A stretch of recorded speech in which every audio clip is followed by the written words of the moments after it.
The Philadelphia Eagles brought back their former second-round pick. Wide receiver Jordan Matthews is home once again, his third tenure with the Philadelphia Eagles, and there's a lot to like about this move. Now, for those of you that have been around the channel for a while, you'll remember that right at the start of the offseason, I made a video breaking down Matthews' 2018 campaign, but instead of just recycling it and re-uploaded, I've added some new graphics and tried to explain the move a bit more and see what we can expect from not only Matthews, but also the wide receiving group. So the core of the film room's the same. If you've not seen it, I genuinely believe that Jordan Matthews in 2018 had his best season yet. He's most complete as a wide receiver, and only 16% of his snaps came from the slot. So without further ado, my name is Liam Jenkins, and this is another episode of Eagles Film Room.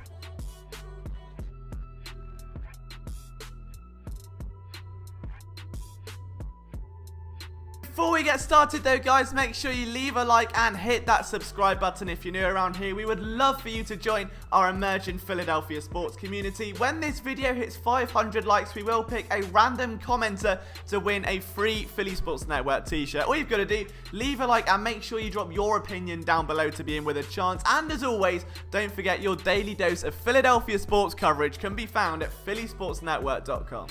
We're going to kick things off with some background. So Jordan Matthews was first drafted by the Eagles in the 2014 season in the second round and went on to amass the most slot yardage of any receiver during his 3 years with the Eagles. But after some injuries, a shock trade to Buffalo, and then more injuries with the New England Patriots, he was left a free agent. He then found his way to Philadelphia just before the start of week 3, where he was asked to really come in and provide an immediate injection of explosiveness, which is very hard to do when you've not been around the team for so long. But that didn't stop Matthews from posting a career high in yards per reception and putting up 300 yards on 20 receptions, and what I believe was his most complete season yet. And we're going to start off with some of the toughness that we've seen in his play, and something that I didn't really recognize in those first couple of years. Now, this is a simple slant route, but watch how much contact he absorbs to haul in that pass. It's easy at first glance to just see, oh, it's just a slant over the middle, there's not a lot going on. But when you slow it down and take a much closer look,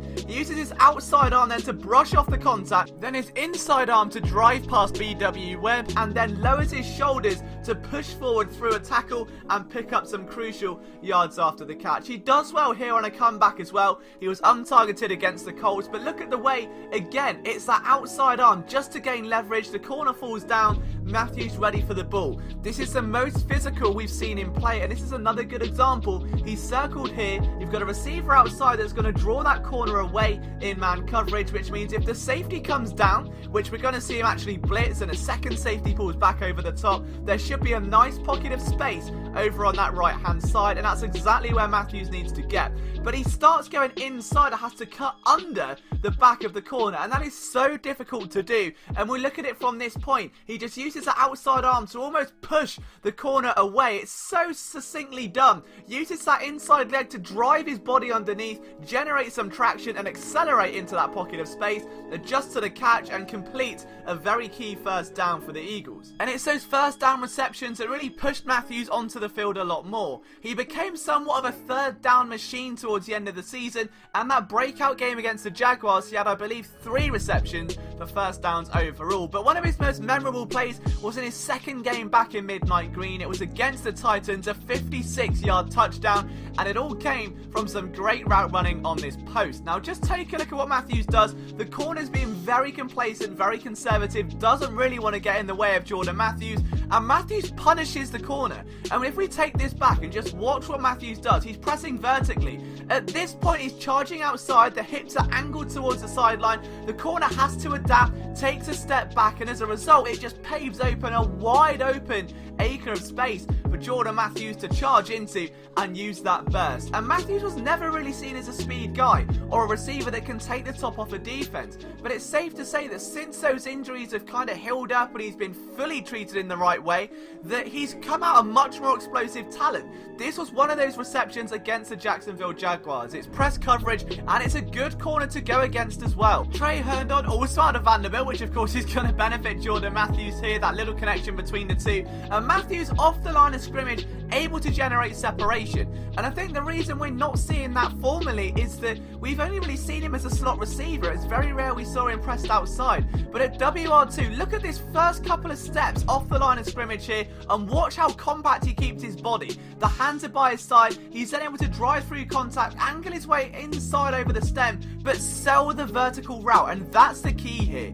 Watch how Matthews is going to almost push against the corner's shoulder to drive him towards the hash and then break in the opposite direction. That swift change of direction is what generates so much momentum and opens up a big time reception. This is another example of exactly that, another big third down play. It's a lot simpler this time. It's a simple in route, but what we're going to see is again, drive towards the center field, make the corner switch and then drive the opposite direction. It's so neatly done with the hips. His body is so compact for a receiver of his size. And at full sprint, even there, he shakes one way and then just swings his entire momentum back in the opposite direction to generate that separation. And it's again a skill set we haven't really seen executed from Matthews, but now given that platform as a WR2, he was absolutely making the most of it. One of the most common routes that Matthews was asked to run in 2018 was a simple slant, and it may sound very easy, but there's a lot of awareness that's needed, and that's never touched on in this sort of situation. But Matthews possesses such a high football IQ. Just watch this, he's angling himself inside, but he knows there's a block pressing upfield. There's also a linebacker to the outside of that, so instead of cutting underneath and drawing his attention, waits for the block to clear the way, then slips behind the linebacker, and he's able to just get an open road, leaps up, makes a big catch. The catch radius on point there. Another play that highlights this can be seen later in the season against the Houston Texans. Waits for his time, drives upfield, but what stands out here, because let's be honest, there's no real player in contact with him. It's off coverage, there's no one near him. The head turns first, and that is so vital, because then he's able to adjust the body to what he sees, not the head to what the body's already doing. And that sounds silly, but for a wide receiver, that can often be the most common cause of drops. If you're not looking for the ball, your body's moving, and then you're looking around because you're so focused on the route. We see it quite often with younger receivers, but Matthews seems to have really matured his play. Here's another slant route from that game against the New York Giants. Again, drives through contact there, but if we slow this one down and have a look, it's the awareness again, because he's lined up against the receiver that's really going to drive that slot cornerback, BW Webb again, out of the way. So instead of going underneath, he goes around the back, and at that point, the corner that's marking Matthews has to come down from over the top. He shields the ball, which is something Gunter Brewer was very pressing during that season, teaching receivers to be more compact, to get their bodies tighter in smaller windows, almost hunching over to shield that ball. And as a result, we're seeing a receiver that is now far more secure in possession of the football. And at the end of the day, awareness is awareness, and that carries over into other aspects of play as well. For instance, here, we've just got a simple in route. He's going to pick up the ball, but then he's going to switch direction and pull back outside and accelerate to the sideline for a bigger gain than he would have done. And it's getting in and out of those breaks. It's that fluid change of direction there that gave Chidobe Awuzie a bit of a nightmare, who, as many of you will know, was one of my cornerback crushes of that draft class, and Matthews able to put him on skates just a little. But what, in my opinion, he did better than he's ever done before was recognizing where to sit in those soft zone coverages. This is a simple comeback route, a simple curl concept, and what you see is Matthews realize the players are around him, realize where the cornerback is, and then he's able to just kind of shuffle around a little bit and adjust to where the quarterback's looking. Like there, he's able to almost slip through two defenders and then pull the ball away out of harm's way and drive it upfield for another marginal gain. And it's those sort of quick time decisions that will separate good receivers from great ones. You can see again,